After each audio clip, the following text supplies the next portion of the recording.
नमस्कार दोस्तों। आज की वीडियो में हम बात करने वाले हैं धान की नर्सरी डालने के तरीके के बारे में।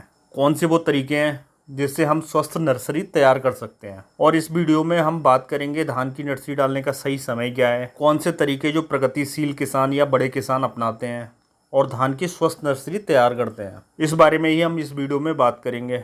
इसके साथ ही हम इस वीडियो में बात करेंगे धान की नर्सरी को डालने के सही तरीके क्या हैं। हमारी नर्सरी पीली होती है तो हमें क्या करना है, कितना खाद देना है, कितनी जगह में डालनी है, कितने दिनों में हमें ट्रांसप्लांट करना है, खेत की तैयारी कैसी करनी है और धान की नर्सरी डालने के बाद हमें कौन से तरीके अपनाने हैं। इस वीडियो में हम इसी बारे में A to Z बात करेंगे। तो दोस्तों आपको वीडियो पूरा ध्यान से देखना है, आपको बहुत अच्छे से समझ में आएगा। इसके अलावा दोस्तों अगर आपने हमारे यूट्यूब चैनल को अभी तक सब्सक्राइब नहीं किया तो सब्सक्राइब करके ऑल नोटिफिकेशन को ऑन कर दें, जिससे आने वाले वीडियो का नोटिफिकेशन आपको मिलता रहे। तो दोस्तों इस वीडियो में मैं कोई घिसी पिटी बातें नहीं बताऊंगा, जो बातें केवल प्रैक्टिकल हैं, केवल मैं उन्हीं के ऊपर बात करूंगा। तो दोस्तों धान की नर्सरी डालने का सही समय क्या है, इसके बारे में वीडियो में हम आगे बात करेंगे।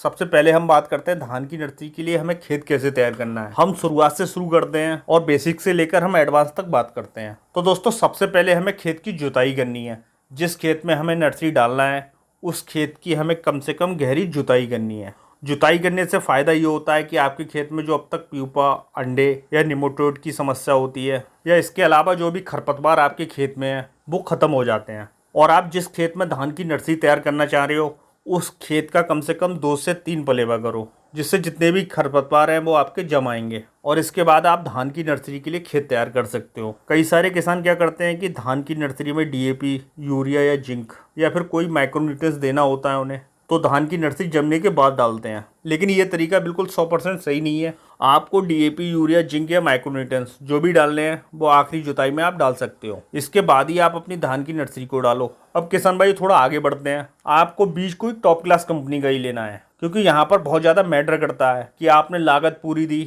लेकिन बीज को खराब डाला तो आपकी सारी मेहनत बेकार है। क्योंकि कई सारी वैरायटियों में कल्ले नहीं होते हैं, उनका पूरे धान में पीलापन ही नहीं खत्म होता है, तो ये खराब बीज की निशानियां होती हैं। आपको ऐसे बीज से बिल्कुल दूर रहना है। आपको भेड़ चाल में बिल्कुल नहीं पड़ना है। आपके क्षेत्र में जो वैरायटी पिछले सालों से अच्छा कर रही है आप उन वैरायटियों को लगा सकते हो। आपको अपने आसपास ध्यान रखना है कि कौन से किसान ने कौन सा धान लगाया था और किस धान की अच्छी पैदावार निकली और मार्केट में किस भाव बिकी।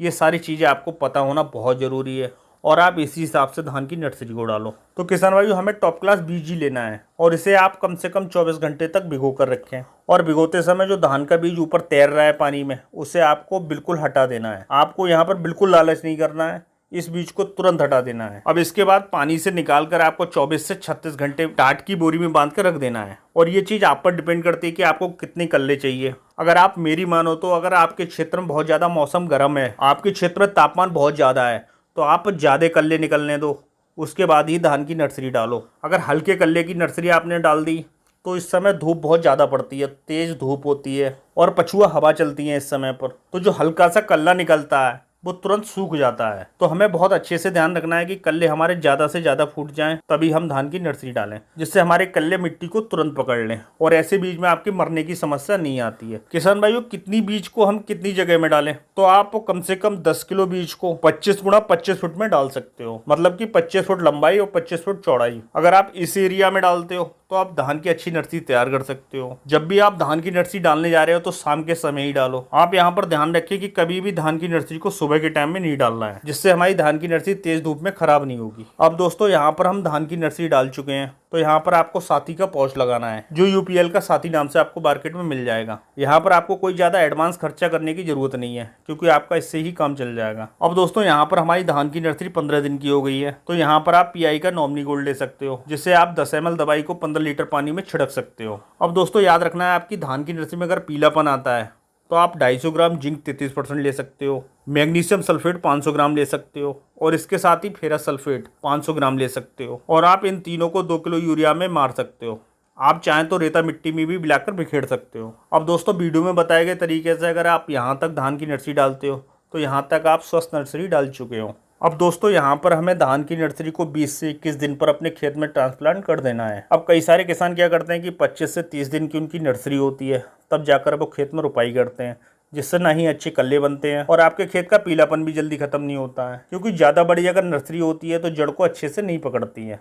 तो यहाँ पर आप ध्यान रखें 20 से 21 दिन पर हर हाल में ट्रांसप्लांट कर देना है। जितनी जल्दी ट्रांसप्लांट करोगे उतने ज्यादा कल्ले बना पाओगे, हरियाली बहुत जल्दी आएगी आपके खेत में और शुरुआत से ही कम लागत में काम चल जाएगा। अब दोस्तों बात करते हैं सबसे मेन टॉपिक पर कि हमें धान की नर्सरी कब से डालनी है। तो दोस्तों अगर आप हाइब्रिड धान डालते हो तो आप मई के दूसरे हफ्ते में डाल सकते हो, और बासमती किस्में अगर आप लगा रहे हो तो आप जून के पहले हफ्ते तक जा सकते हो। और धान की नर्सरी के लिए 20 से 35 डिग्री का तापमान सबसे बेस्ट तापमान होता है। तो दोस्तों अगर आपके क्षेत्र में इससे ऊपर भी तापमान होता है, फिर भी अगर आप नर्सरी डालना चाह रहे हो तो आपको थोड़ी मेहनत ज़्यादा करनी पड़ती है। आप जिस खेत में नर्सरी डाल रहे हो उसके आसपास बाजरा या चरी कर सकते हो, जिससे सीधे सीधे हवा नहीं लगेगी। पछुआ हवा जो चलती है वो आपके खेत को सीधे सीधे नहीं लगेगी। आप नर्सरी डाल चुके हो और आपके क्षेत्र में तापमान बहुत ज़्यादा है, बहुत ज़्यादा गर्मी पड़ रही है, तो आप एक काम कर सकते हो, आप दिन में 12 से 3 बजे के आसपास सादा पानी का अपनी नर्सरी में स्प्रे कर सकते हो, जिससे हम अपनी नर्सरी को सीधे सीधे धूप से बचा सकते हैं। आप अपनी धान की नर्सरी डाल चुके हो और गर्मी ज़्यादा है तो आप डेली पानी लगा सकते हो, इधर पानी लगाओ उधर पानी निकाल सकते हो। और किसान भाइयों अगर हो सके तो आप ग्रीन सेट लगा दीजिए, जिससे आपकी धान की नर्सरी सीधे सीधे धूप से बच सकती है। तो दोस्तों ये तो कुछ रहे बेस्ट तरीके जिससे आप अच्छी नर्सरी तैयार कर सकते हो। कुछ ज़्यादा चालाक किसान आपको ये चीज़ें नहीं बताना चाहते हैं, लेकिन मैंने आज के वीडियो में ये सारी बातें आपको बताई हैं। तो दोस्तों वीडियो अच्छा लगा हो तो एक लाइक करिए, साथ ही चैनल को सब्सक्राइब करिए। अगर वीडियो में कुछ भी बताने से अगर रह गया हो तो आप कमेंट में पूछ सकते हो। जय किसान।